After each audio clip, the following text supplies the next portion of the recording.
Hello guys, welcome back to my channel. आज मैं CCS university के बीसीए के ऑपरेटिंग सिस्टम क्वेश्चन पेपर में से एक डिटेल आंसर क्वेश्चन मैंने इस वीडियो में लिया है। Define multi processor system, what are the difference between the symmetric and asymmetric multi processing, explain advantages and disadvantages of multi processor system. जो हमारा सेक्शन सी होता है उसमें डिटेल आंसर क्वेश्चंस होते हैं जो कि 15 मार्क्स के होते हैं। तो मैंने इस वीडियो में उसका आंसर आपको बताया है। आई होप आपको समझ आए। चलो स्टार्ट करते हैं वीडियो। जो इस क्वेश्चन में 3 पार्ट दिए हैं। जो फर्स्ट पार्ट है उसमें है डिफाइन मल्टी प्रोसेसर सिस्टम। तो इसमें हमें डेफिनेशन लिखनी है। अ multi processor is a computer system with 2 or more central processing units। Central processing units होती हैं को हम कहते हैं सीपीयू को हम सेंट्रल प्रोसेसिंग यूनिट्स भी कहते हैं। With each one sharing the common man memory, मतलब ईच सीपीयू जो है जो हमारी कॉमन मेन मेमोरी होती है उसको शेयर करते हैं। मतलब हमारी एक ही कॉमन मेन मेमोरी जिसमें मल्टी प्रोसेसर में जितने भी सीपीयूज होंगे वो ही मेन मेमोरी को शेयर करेंगे, और जो उसके साथ अटैच पेरिफेरल डिवाइसेस होती हैं वो भी वही मेन मेमोरी यूज़ करती है।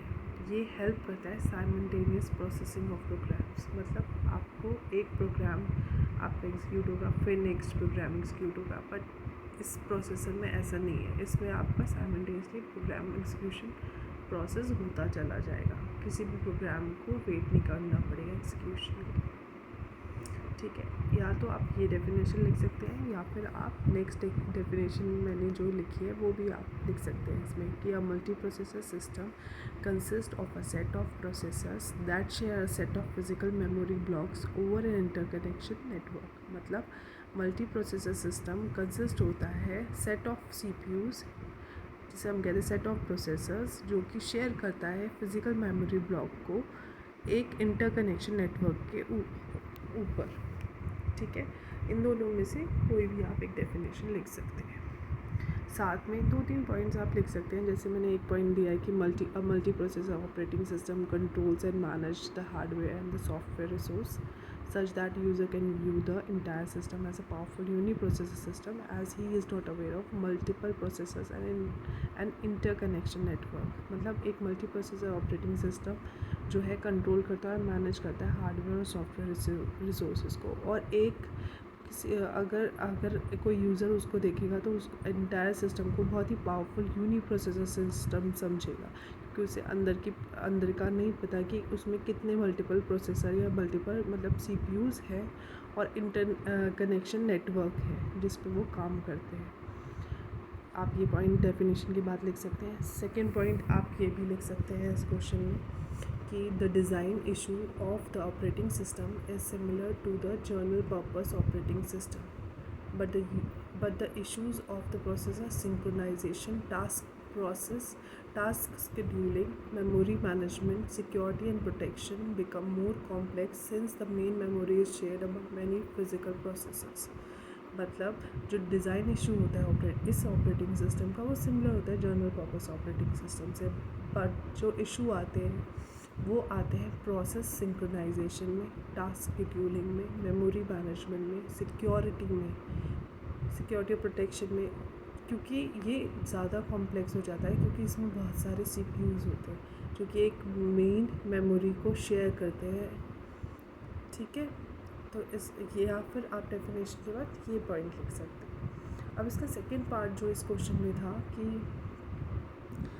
आप जो है डिफरेंस बताइए सिमेट्रिक और एसिमेट्रिक मल्टी प्रोसेसर में।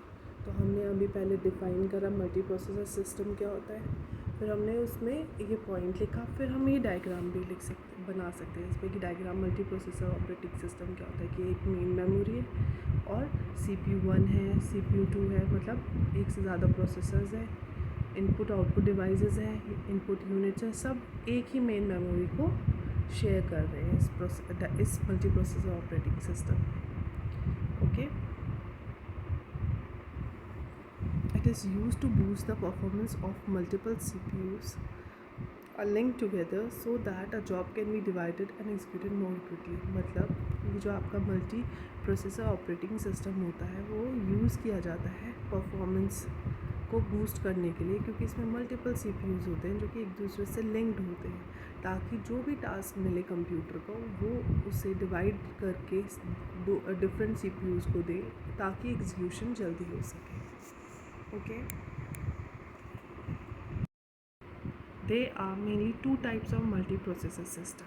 दो तरह के मल्टी प्रोसेसर सिस्टम होते हैं, एक सिमेट्रिक मल्टी प्रोसेसिंग SMP और एक होता है एसिमेट्रिक मल्टी प्रोसेसिंग ASMP. ठीक है, अगर हम जो सेकंड पार्ट है इस क्वेश्चन का, इसमें है कि आप डिफरेंस बताइए सिमेट्रिक और एसिमेट्रिक मल्टी प्रोसेसिंग में. तो कुछ पॉइंट्स हैं जो कि आप लिख सकते हो इसमें. जैसे पहला है कि in asymmetric multiprocessing the processors are not treated equally. Tasks of the operating system are done by master processor. asymmetric multiprocessing में जो processors होते हैं वो equally treated नहीं किए जाते. जो task होता है operating system का वो master processors करते हैं. सिमेट्रिक ऑपरेटिंग सिस्टम में multi processing in symmetric multi processing all the processors are treated equally. Task of the operating system are done by individual processor. Now the second question is asymmetric में no communication between the processor as they are controlled by the master processor.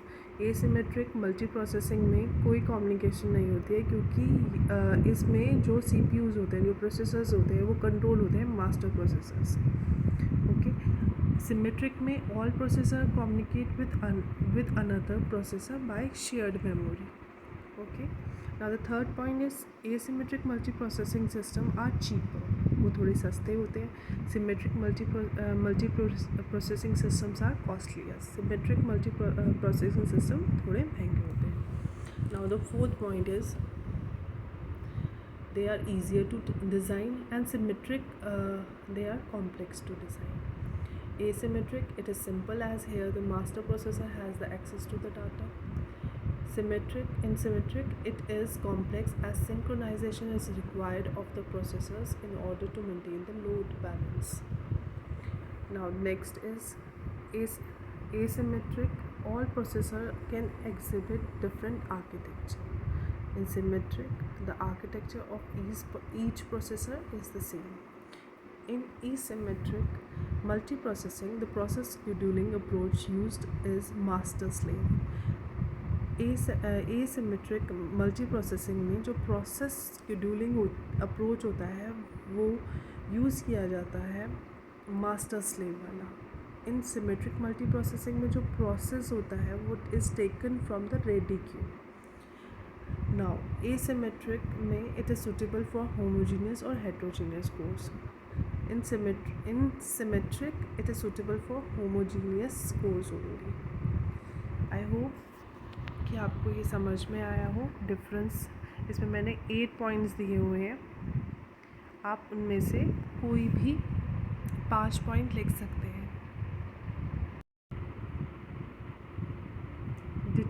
अब आता है advantages and disadvantages of multi processor system. अब इसमें जो इसका third part है detail question का, इसमें इन्होंने एडवांटेजेस और डिसएडवांटेजेस के बारे में पूछा है. तो आप एडवांटेजेस में मल्टी प्रोसेसर सिस्टम के लिख सकते हैं कि इसका हाई थ्रूपुट होता है. थ्रूपुट का मतलब होता है कि throughput is the number of process executed by the CPU at a given time. So this type of system has higher throughput. Okay, इसमें CPUs ज़्यादा होते हैं तो इसमें एग्जीक्यूशन फास्ट होता है. Second is type of parallel processing. Parallel processing means the execution of multiple processing, also known as threads, at the same time. Parallel processing means execution of multiple processes. मतलब आपके multiple processes एक साथ execute हो रहे होते हैं. Third है इसका advantage, less electricity usage होता है. फोर्थ है रिड्यूस्ड कॉस्ट होता है, क्योंकि इसमें शेयर्ड मेमोरी होती है, पेरिफेरल डिवाइसेस होती हैं. CPUs मल्टीपल होते हैं बट जो आपका मेमोरी होता है और जो आपके पेरिफेरल डिवाइसेस होते हैं वो शेयर्ड होते हैं. It has better performance, it has shorter response time and higher throughput. ये आपका जो प्रोसेस होता है वो शॉर्टर टाइम में रिस्पॉन्स टाइम देता है और हायर थ्रूपुट देता है. ठीक ठीक है, डिसएडवांटेजेस क्या होते हैं? ज़्यादा मेमोरी रिक्वायर्ड होती है इसमें, more memory required. Second, performance. If any processor fail to work, then work is divided into other processors and that will affect the performance of the system. Now the third one is deadlock. If any processor is already using the input output devices, then other processors cannot use the same input output devices, which creates deadlock. Now the fourth disadvantage is expensive. This type of systems are expensive to buy. Okay, I hope you like my video, and if you like my video then please subscribe my channel. Thank you for watching.